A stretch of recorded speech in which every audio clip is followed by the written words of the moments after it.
শরীয়তপুর পৌর শহরে সরকারি খালের ওপর থাকা অবৈধ স্থাপনা উচ্ছেদ অভিযান শুরু করেছে জেলা প্রশাসন ও পৌর কর্তৃপক্ষ। শনিবার শহরের রাজাগঞ্জ ব্রিজ এলাকায় এই উচ্ছেদ অভিযান চালানো হয়। এ সময় রাজাগঞ্জ খালের ওপর অবৈধভাবে গড়ে ওঠা 9টি ব্যবসা প্রতিষ্ঠান ভেঙে অপসারণ করা হয়। আশপাশে থাকা সরকারি খালের ওপর সকল স্থাপনা উচ্ছেদ করা হবে বলে জানিয়েছে কর্তৃপক্ষ।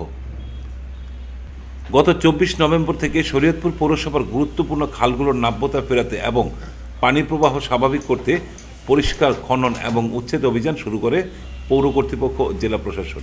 রাজাগঞ্জ, পালং ও পুলিশ লাইন্স সহ শহরের গুরুত্বপূর্ণ এই খালগুলো উদ্ধার করা হলে জলাবদ্ধতা নিরসনের পাশাপাশি পানির প্রবাহ স্বাভাবিক থাকবে বলে মনে করছেন স্থানীয়রা।